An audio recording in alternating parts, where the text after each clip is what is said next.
Hello friends, तो कैसे हैं आप लोग। आशा करता हूँ अच्छे होंगे। तो आज हम लोग एक नए जो है वो बुक के साथ आए हैं। ठीक है, यूथ कंपटीशन का आरआरबी 2024 जो है वो बुक आ गया है, सामान्य जानकारी का, सामान्य ज्ञान का। और इसमें जब लगभग जितने भी एग्जाम हुए हैं रेलवे का, वो टोटल जो है यहाँ प्रीवियस ईयर क्वेश्चन जो है फुल डिस्कशन के साथ टीसीएस पैटर्न पे आधारित जो है वो दिया गया है। ठीक है, ग्रुप डी, एनटीपीसी, एलपी जितने भी एग्जाम हुए हैं रेलवे का, वो टोटल दिया गया है 2024 तक। और इसमें लगभग आपको 15,210 जो वो क्या है तो वस्तुनिष्ठ प्रश्न है। ठीक है, तो उसको हम डिस्कस करने वाले हैं। तो आज हम लोग इसमें डिस्कस करने वाले इस वीडियो में पाषाण काल और सिंधु घाटी सभ्यता। ठीक है, और यह आपको स्पेशल सीरीज स्टार्ट किया जा रहा है रेलवे का, जो वैकेंसी दिया जा रहा है एलपी टेक्नीशियन, इसको देखते हुए। तो कृपया जो भी चैनल पर नए हो सब्सक्राइब कर दें, लाइक कर दें, बेल आइकन दबा दें और अलग अलग रिलेटेड ग्रुप में शेयर कर दें। इसका पीडीएफ आपको व्हाट्सएप ग्रुप पे प्रोवाइड कर दिया जाएगा। व्हाट्सएप ग्रुप का लिंक इस वीडियो के डिस्क्रिप्शन में दे दिया गया है, तो वहाँ से जाकर के आप ज्वाइन कर लीजिएगा। ठीक है, आते हैं लोग फर्स्ट क्वेश्चन की ओर। पहला क्वेश्चन है, तो यहाँ पे आप देख सकते हैं, यहाँ से ग्रुप डी का, एनटीपीसी का, ठीक है, एलपी का, स्टेज 1 2 का, RRB JE, paramedical, RPF constable, जितने भी ठीक है रेलवे के एग्जाम हुए हैं वो टोटल क्वेश्चन दिया गया है यहाँ पे प्रीवियस ईयर, और ये फुल डिस्कशन के साथ आपको कराया जाएगा। आते हैं हम लोग फर्स्ट क्वेश्चन की ओर। तो हम लोग आज देखने वाले इस वीडियो में प्राचीन इतिहास से स्टार्ट करने वाले हैं। ठीक है, प्राचीन इतिहास का पहला जो टॉपिक है वो है आपका पाषाण काल। ठीक है, तो फर्स्ट क्वेश्चन देखते हैं हम लोग, पाषाण काल का क्या दिया गया है। दिया गया है कि इनमें से कौन सा पाषाण युग जो है स्टोन एज के 3 प्रमुख कालों के अंतर्गत नहीं आता है। तो कौन नहीं आता है? ताम्र पाषाण काल जो है वो नहीं आता है। ऑप्शन नंबर सी हो जाएगा राइट आंसर। डिस्कशन देख लेते हैं हम लोग। दिया गया है कि पाषाण युग में मनुष्य पत्थर के औजार का उपयोग तो करता था, और पाषाण युग के 3 चरण, पूरा पाषाण काल, मध्य पाषाण काल और नव पाषाण काल। ताम्र पाषाण युग नव पाषाण युग के बाद आरंभ हुआ था। ठीक है, जिसमें मनुष्य तांबे के औजार का प्रयोग करने लगा था। लगभग 5,000 ईसा पूर्व मनुष्य में सर्वप्रथम तांबे धातु का प्रयोग किया था। यह भी इंपॉर्टेंट है कि लगभग 5,000 ईसा पूर्व जो है वो पहले मनुष्य जो था वो तांबा धातु का प्रयोग किया था। नेक्स्ट क्वेश्चन है, अगला प्रश्न है कि भीमबेटका की गुफाएं की खोज कब हुआ था। तो भीमबेटका की गुफाएं का खोज हुआ था 1957-58 में। ऑप्शन नंबर बी हो जाएगा राइट आंसर। डिस्कशन देखते हैं। दिया गया है कि भीमबेटका की गुफाएं भारत के मध्य प्रदेश के रायसेना जिले में स्थित है। ये गुफाएं चारों तरफ से विंध्य पर्वतमाला से घिरी हुई है। यह पूरा पाषाणिक गुफा आवास है जिसकी निरंतरता मध्य ऐतिहासिक काल तक रही है। इसकी खोज डॉक्टर श्री विष्णुधर वाकनकर के द्वारा 1957-58 में जो है वो किया गया था, और 2003 में इसे यूनेस्को के विश्व धरोहर जो है स्थल भी घोषित किया गया है। कब? 2003 में। नेक्स्ट क्वेश्चन है, अगला प्रश्न दिया गया है वो है कि भीमबेटका की शैलाश्रय निम्नलिखित में से किसके लिए प्रसिद्ध है। तो शैलाश्रय जो है, जो आश्रम है, वो किसके लिए प्रसिद्ध है। तो यह प्रसिद्ध है आपका भारतीय उपमहाद्वीप मानव जीवन के प्राचीनतम चिन्हों की वजह से। ऑप्शन नंबर डी हो जाएगा राइट आंसर। डिस्कशन देख लेते हैं हम लोग। दिया गया है कि मध्य प्रदेश के विंध्य क्षेत्र में भोपाल के दक्षिण पूर्व में रायसेना जिले में अवस्थित भीमबेटका गुफा से मानव जीवन के प्राचीनतम चिन्हों के प्रमाण मिले हैं। यद्यपि यहाँ अधिकांश चित्रकारी मध्य पाषाण युग की है, किंतु यहाँ उत्तर पूर्व पाषाण, ताम्र पाषाण काल, प्रारंभिक ऐतिहासिक और मध्यकालीन युग के भी चित्र मिलते हैं। ठीक है, नेक्स्ट क्वेश्चन है, अगला प्रश्न दिया गया है कि भारत में पाषाणकालीन शिला, ठीक है, शिला चित्रकारी कहाँ पाई जाती है। तो भारत में पाषाणकालीन शिला चित्रकारी जो है वो पाया जाता है कहाँ पे। तो ये पाया जाता है आपका भीमबेटका में। ऑप्शन नंबर बी हो जाएगा राइट आंसर। डिस्कशन देख लेते हैं हम लोग। डिस्कशन दिया गया है कि भीमबेटका भारत के मध्य प्रदेश प्रांत के रायसेना जिले में स्थित है। एक पूरा पाषाणकालीन आवासीय पुरास्थल है जहाँ पर पाषाण काल का शिला चित्र जो है वो चित्रकारी पाई जाती है। नेक्स्ट क्वेश्चन है, अगला प्रश्न दिया गया है वो है कि निम्नलिखित में से कौन सा मानव गतिविधियां एवं सभ्यता के प्राकृतिक इतिहास काल के सही कालक्रम जो है वो दिया गया है। तो कौन सा हो जाएगा? पूरा पाषाण काल, मध्य पाषाण काल, नव पाषाण काल। ठीक है, ऑप्शन नंबर क्या हो जाएगा? तो ऑप्शन नंबर हो जाएगा आपका ए हो जाएगा राइट आंसर। डिस्कशन देख लेते हैं हम लोग। दिया गया है कि प्रागैतिहासिक काल में तात्पर्य इतिहास उस युग से है जब मानव ने लिपि अथवा लेखन का विकास नहीं किया था और उसका जीवन पत्थरों के इर्द गिर्द सीमित था, इसलिए इसे पाषाण काल भी कहते हैं। इस पाषाण काल अथवा प्रागैतिहासिक काल को 3 भागों में बांट करके देखा जा सकता है। कौन कौन सा? तो पहला है पूरा पाषाण काल, दूसरा है मध्य पाषाण काल और तीसरा है नव पाषाण काल। ये भी आपको ध्यान में रखना है।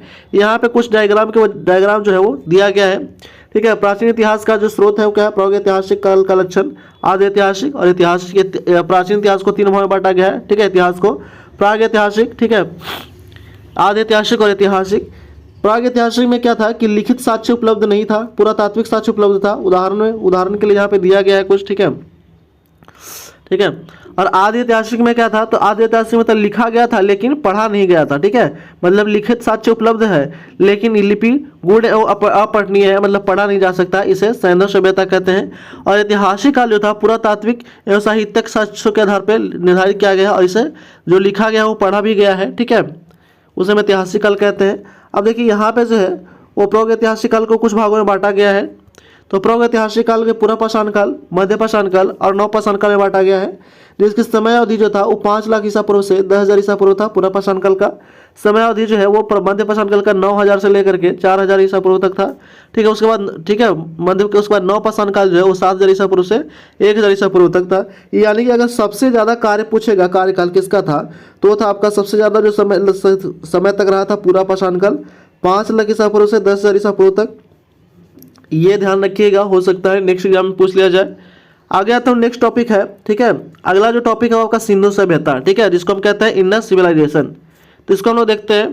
फर्स्ट क्वेश्चन दिया गया है कि सिंधु घाटी सभ्यता के समय शिल्प निर्माण के लिए शिप कहाँ से प्राप्त किया जाते थे। तो शिल्प का जो निर्माण किया जाता था वह शिप जो था वो कहाँ से प्राप्त किया जाता था, तो ये किया जाता था आपका नागेश्वर से, ठीक है। डिस्कशन देख लेते हैं।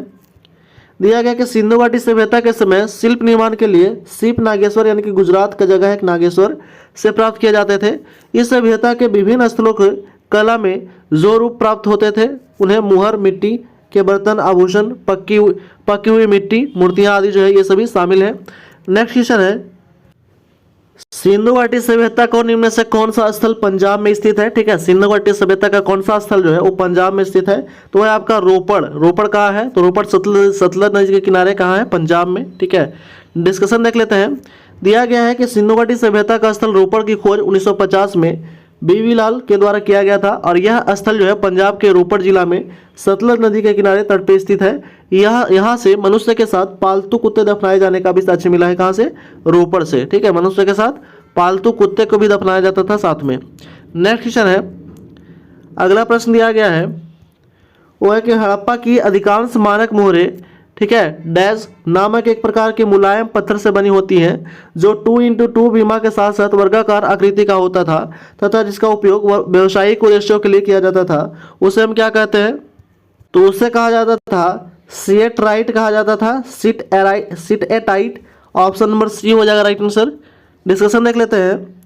दिया गया है कि हड़प्पा के अधिकांश मोहरें सेलखड़ी या सिएटाइट, ठीक है, सेलखड़ी को ही कहते हैं, सिएटाइट से बनाया जाता था जो एक प्रकार का नरम पत्थर था। इसके अतिरिक्त कांचली मिट्टी, चर्ट, गोमटे मिट्टी आदि से बनी मोहरें भी, ठीक है, मोहरें भी था। मानक मोहरें 22 आयाम के साथ चौकोर होती थी और इन मोहरों पर गणितीय चित्र होते थे जिनका उपयोग शैक्षणिक उद्देश्यों के लिए किया जाता था।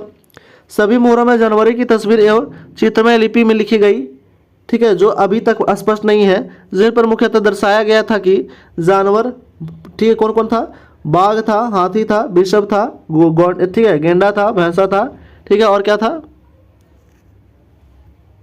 क्या क्या था, बाघ था, हाथी था, वृषभ था, गेंडा था, भैंसा था, हिरन था, खरगोश था और बकरा था, यह सभी था, ठीक है, शेर नहीं था। नेक्स्ट क्वेश्चन है, अगला प्रश्न है कि धौलावीरा किस राज्य में स्थित है। तो धौलावीरा जो है वो स्थित है कहाँ पे, गुजरात राज्य में स्थित है, ठीक है। डिस्कशन देख लेते हैं। दिया गया है कि धौलावीरा गुजरात के कच्छ जिले में भचाऊ तालुकों में स्थित पुरातात्विक स्थल है और इस स्थल की खोज 1968 में जगपति जोशी के द्वारा किया गया था। यहाँ पाए गए कलाकृतियों में टेराकोटा, मिट्टी के बर्तन, मोती, सोने और तांबे के गहने, जानवरों की मूर्तियाँ, उपकरण, कलश इत्यादि जुलाई 2021 में यूनेस्को के धौलावीरा को, ठीक है, ये जो मिला था वहाँ से, और जुलाई 2021 में यूनेस्को ने धौलावीरा को भारत के 40वें विश्व धरोहर के रूप में जो है वो घोषित किया है। प्रतिष्ठित सूची में शामिल होने वाले सिंधु सभ्यता का यह भारत का पहला स्थल है, ये भी ध्यान रखिएगा, जो जुलाई 2021 में शामिल किया गया था यूनेस्को में। नेक्स्ट क्वेश्चन है, अगला प्रश्न है कि धौलावीरा एक पुरातात्विक स्थान पर किस समय अवधि से जुड़ी हुई है। तो धौलावीरा जो है वो सिंधु घाटी सभ्यता से जुड़ा हुआ है। ऑप्शन नंबर सी हो जाएगा राइट आंसर। नेक्स्ट क्वेश्चन है, अगला प्रश्न है कि मोहनजोदड़ो में पाया गया विशाल स्नानागार, एक विशाल क्या था? तो विशाल मोहनजोदड़ो में पाया गया एक विशाल स्नानागार जो था वो क्या था? तो एक आयताकार टैंक था। ऑप्शन नंबर डी हो जाएगा राइट आंसर। डिस्कशन देख लेते हैं। दिया गया है कि मोहनजोदड़ो में पाया गया विशाल स्नानागार एक विशाल आयताकार टैंक था। मोहनजोदड़ो सिंधु घाटी सभ्यता का सबसे बड़ा स्थल है। इसकी खोज रखालदास बनर्जी ने 1922 में की थी। यहाँ से एक सिल के 3 मुख वाले देवता पशुपतिनाथ की मूर्ति मिली है। ठीक है, नेक्स्ट क्वेश्चन है वर्ष 1920-21 के आसपास किस नदी के किनारे खुदाई के दौरान हड़प्पा शहर मिला था? तो खुदाई के दौरान हड़प्पा शहर मिला था कहाँ पे? रावी नदी के किनारे। जो हड़प्पा जो है किस नदी के किनारे है? तो रावी नदी के किनारे है। डिस्कशन देख लेते हैं। दिया गया है कि हड़प्पा शहर सिंधु सभ्यता का एक शहर है जो पाकिस्तान के मोंटगोमरी जिला में रावी नदी के तट पर स्थित है। वर्ष 1920-21 में खुदाई के दौरान मिला था और इसका उत्खननकर्ता कौन थे? तो दयाराम साहनी थे और माधव स्वरूप वस्त से। नेक्स्ट क्वेश्चन है, अगला प्रश्न है कि सिंधु घाटी सभ्यता जो है, ठीक है, सिंधु घाटी सभ्यता के किस शहर का शाब्दिक अर्थ मृतकों का टीला होता है? तो यह होता है आपका मोहनजोदड़ो को मृतकों अर्थ, इसका जो अर्थ होता है वो होता है मृतकों का टीला। डिस्कशन देखते हैं। दिया गया है कि मोहनजोदड़ो का सिंधी भाषा में अर्थ होता है मृतकों का टीला। किस भाषा में? सिंधी भाषा में, भी ध्यान रखिएगा।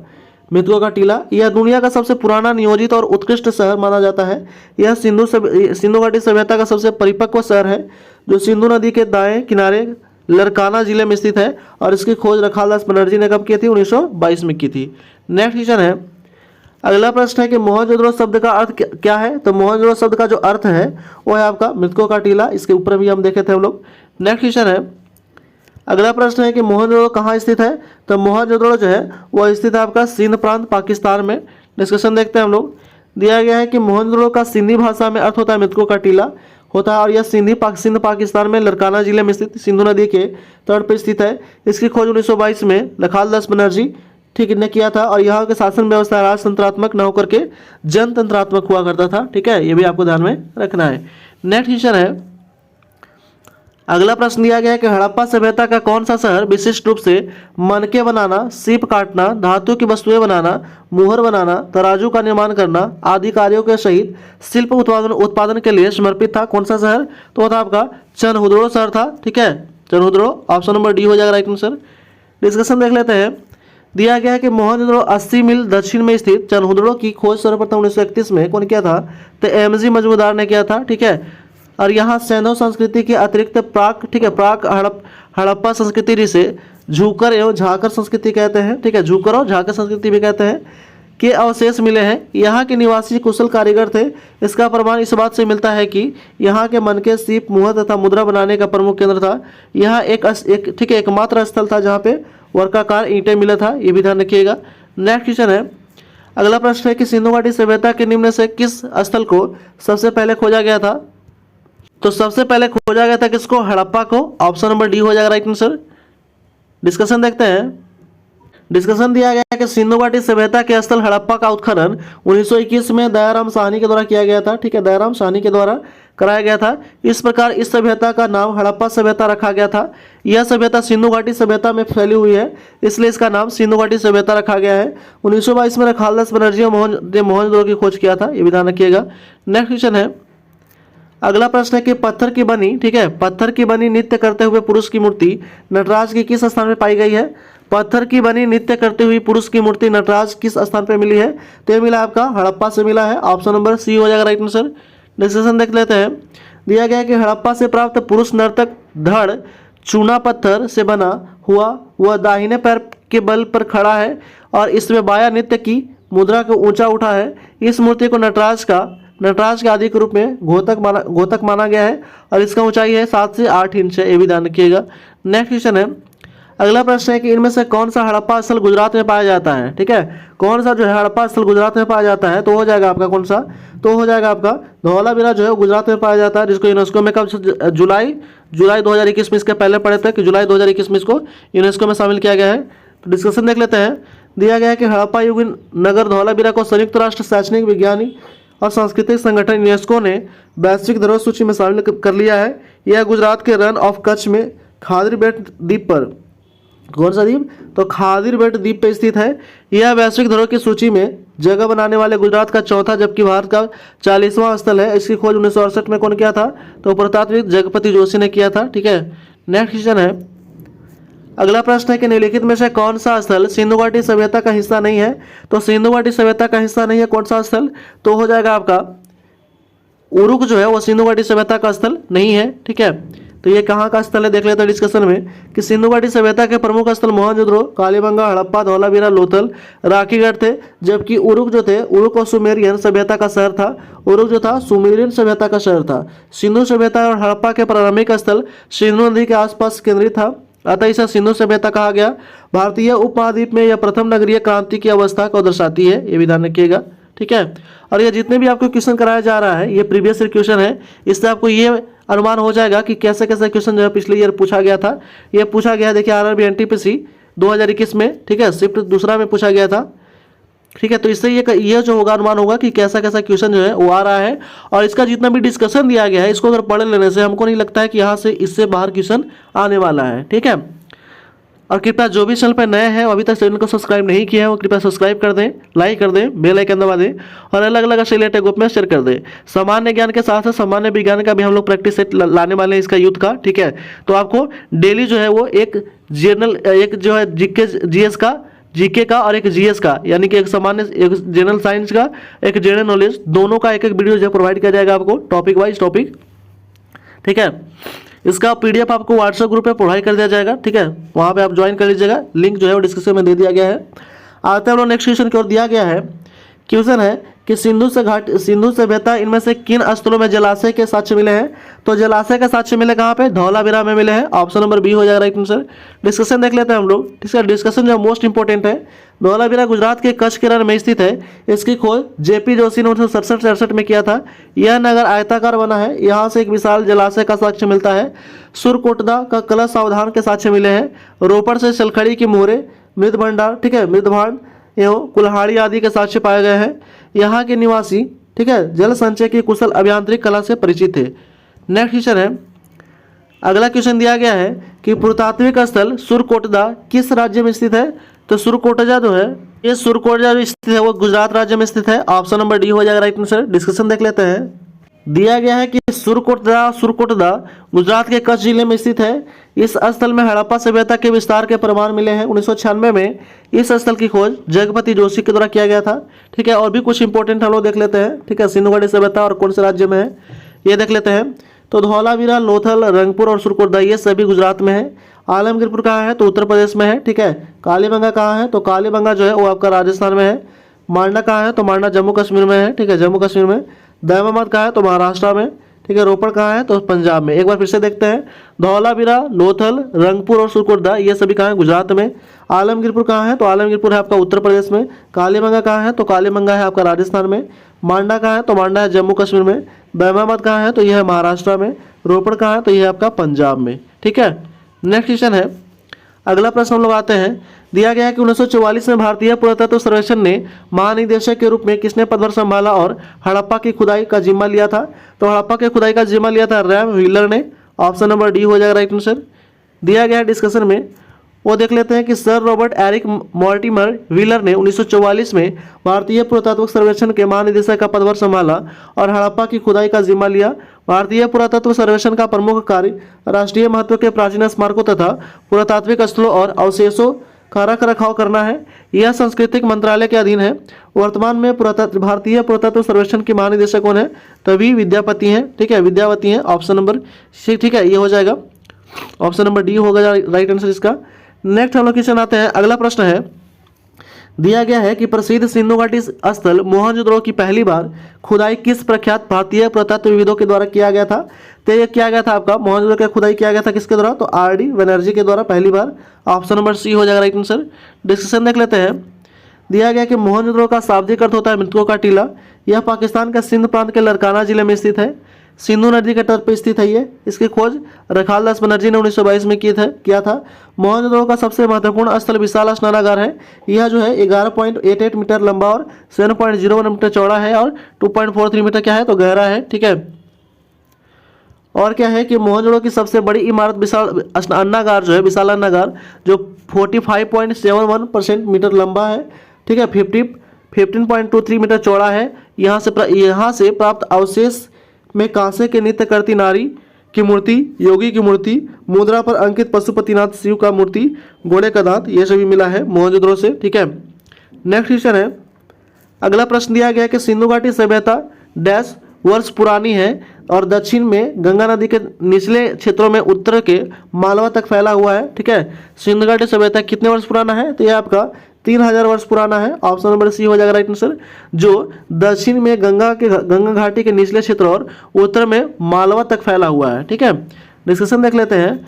दिया गया है कि सिंधु घाटी सभ्यता हड़प्पा सभ्यता भी कहा जाता है, सिंधु घाटी सभ्यता को हड़प्पा सभ्यता भी कहा जाता है, और इस सभ्यता का नामकरण हड़प्पा नामक स्थल जहाँ पर यह संस्कृति पहली बार खोजी गई थी के नाम से किया गया था।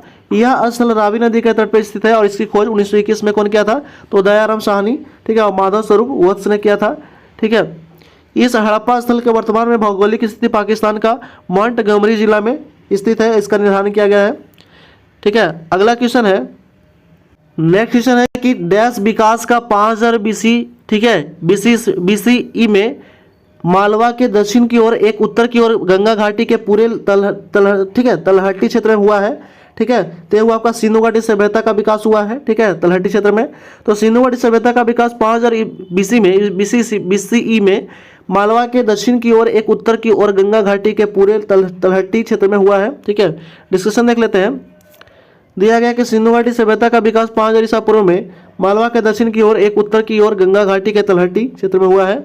नेक्स्ट क्वेश्चन है, अगला प्रश्न है कि हड़प्पा सभ्यता, ठीक है, 2500 BC यानी कि ईसा पूर्व के आसपास विकास किया गया है, तो आज उन्हें हम क्या कहते हैं? तो आज उन्हें हम पश्चिमी भारत का पाकिस्तान कहते हैं, पश्चिम भारत का, और पश्चिम भारत और पाकिस्तान कहते हैं। ऑप्शन नंबर बी हो जाएगा राइट आंसर।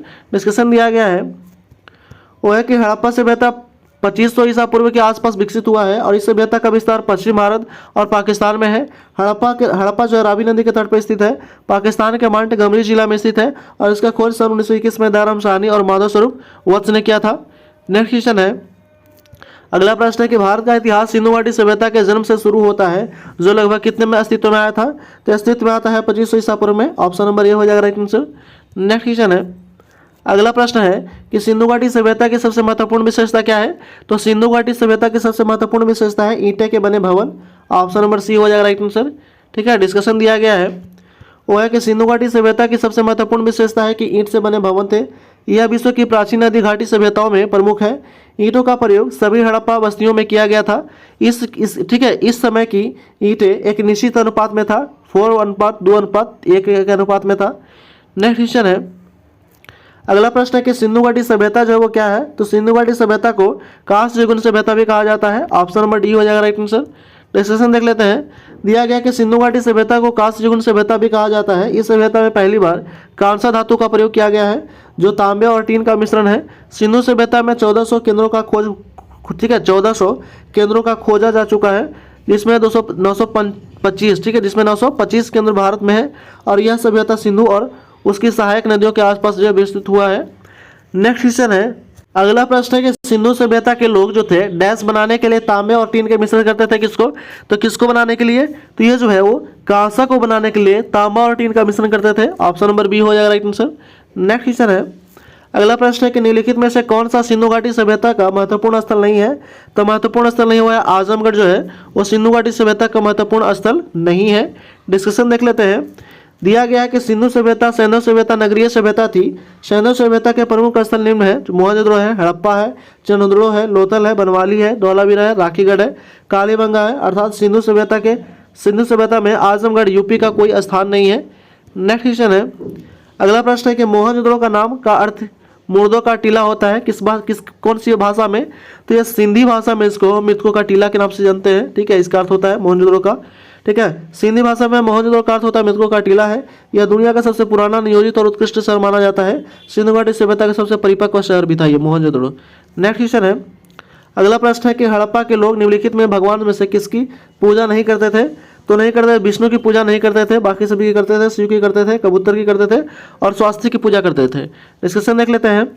दिया गया है कि मोहनजोदड़ो की एक मुहर पर स्वास्तिक चिन्ह तथा एक त्रिमुखी पुरुष के सिंहासन पर योग मुद्रा में बैठे दिखाया गया है, जिसे शिव का आदि रूप माना जाता है। इसके दाएं तरफ हाथी व बाघ तथा बाएं तरफ गंडा भैंसा अंकन है। हड़प्पा सभ्यता के लोग धरती को उर्वरता की देवी मानकर इसकी पूजा करते थे। पशु पक्षी जल वृक्ष सर्प, अग्नि आदि पूजा भी हड़प्पा सभ्यता में होती थी। हड़प्पा सभ्यता के लोग भगवान विष्णु की पूजा नहीं करते थे।